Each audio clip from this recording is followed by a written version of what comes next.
తెలంగాణకు 7 నవోదయ విద్యాలయాలు. కేంద్ర ఆర్థిక వ్యవహారాల కేబినెట్ కమిటీ నిర్ణయం. 16కు చేరబోతున్న స్కూళ్ల సంఖ్య. సో ఇప్పటివరకు 9 ఉన్నాయట. ఇంకొక 7 నవోదయ విద్యాలయాలని తెలంగాణకు కేటాయించబోతున్నది కేంద్ర ప్రభుత్వం. Jawahar Navodaya Vidyalaya under ministry of HRD, government of India. కేంద్ర ప్రభుత్వం తెలంగాణకు కొత్తగా 7 నవోదయ విద్యాలయాలు మంజూరు చేసింది. ప్రధాని మోదీ నేతృత్వంలో శుక్రవారం సమావేశమైన కేంద్ర ఆర్థిక వ్యవహారాల కేబినెట్ కమిటీ దేశవ్యాప్తంగా 7 రాష్ట్రాల్లో 28 నవోదయ విద్యాలయాలు ఏర్పాటు చేయాలని నిర్ణయించింది. అందులో తెలంగాణకు 7. వీటి ఏర్పాటుకు 2024-29 మధ్యకాలంలో సుమారు 2359 కోట్ల ఖర్చు అవుతుందని అంచనా. ఇందులో మూలధన వ్యయం కోసం 1944 కోట్లు, పాఠశాలల నిర్వహణ కోసం 415 కోట్లు ఖర్చు అవుతుంది అనేది అంచనా. మంచి నిర్ణయమే ఇది. నవోదయ పాఠశాలలు, రెసిడెన్షియల్ స్కూల్స్ ఇవన్నీ.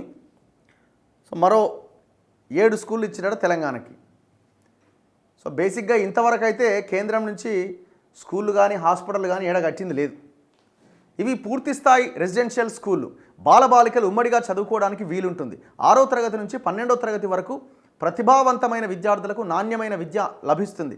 గ్రామీణ ప్రాంత విద్యార్థులకు అత్యధికంగా అవకాశం లభిస్తుంది. ప్రవేశ పరీక్ష ద్వారా ప్రవేశాలు కల్పిస్తారు. ఈ స్కూళ్ళు పూర్తి స్థాయిలో పనిచేస్తే ఒక్కో దాంట్లో 560 మంది విద్యార్థులకు ప్రవేశాలు లభిస్తాయి.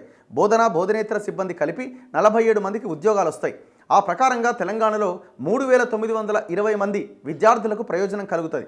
తెలంగాణలో ఇప్పటికే 9 నవోదయ విద్యాలయాలు ఉన్నాయి. తాజాగా మంజూరైన వాటితో కలిపి ఆ సంఖ్య 16కు చేరుతుంది. కొత్తగా రాబోయే విద్యాలయాలు ఎక్కడెక్కడంటే జగిత్యాలలో 1, నిజామాబాద్లో 1, భద్రాద్రి కొత్తగూడెంలో 1, మేడ్చల్ మల్కాజ్గిరిలో 1, మహబూబ్ నగర్లో 1, సంగారెడ్డిలో 1, సూర్యాపేటలో 1. సో 7 జిల్లాల్లో సూర్యాపేటలో 1 రాబోతున్నదట, సంగారెడ్డిలో కూడా రాబోతున్నది. మహబూబ్ నగర్, మేడ్చల్ మల్కాజ్గిరి, భద్రాద్రి కొత్తగూడెం, నిజామాబాద్ అండ్ జగిత్యాల.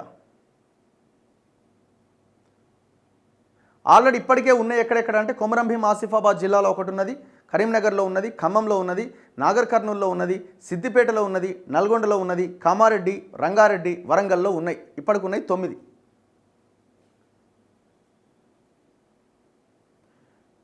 (1993) తర్వాత ఇప్పుడే అట 1993 తర్వాత తెలంగాణకు 30 ఏళ్ల తర్వాత ఇప్పుడే కొత్త నవోదయ స్కూళ్ళు మంజూరైనాయి. రాష్ట్రంలో ఇప్పటివరకు ఏర్పాటైన స్కూళ్లలో 2 1986-87లో, 5 87-88లో, 1 91-92లో, మరొకటి 93-94లో ఏర్పాటైనాయి. ఆ తర్వాత ఒక్కటి రాలే. తాజాగా ఒకేసారి 7 మంజూరు కావడం విశేషం. తెలంగాణలో ఇప్పటికే ఉన్న 9 స్కూళ్లలో 4287 మంది చదువుకుంటున్నారు.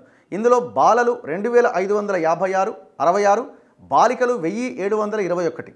వారిలో గ్రామీణ ప్రాంత విద్యార్థులు 3684, పట్టణ ప్రాంతంలో చదువుకుంటున్న పిల్లలు 603.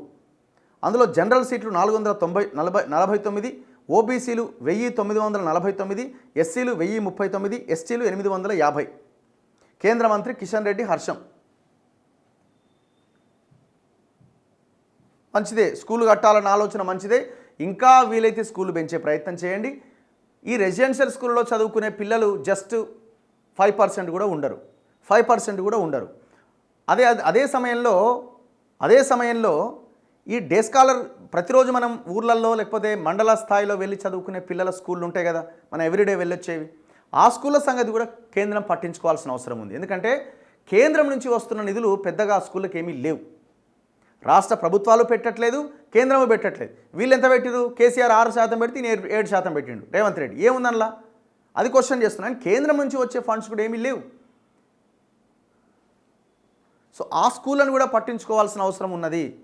ఈ నవోదయాలు కావచ్చు, రెసిడెన్షియల్ స్కూల్ కావచ్చు, సోషల్ వెల్ఫేర్ హాస్టల్స్ కావచ్చు, ఇందులో చదువుకునే పిల్లలు చాలా చాలా తక్కువ శాతం.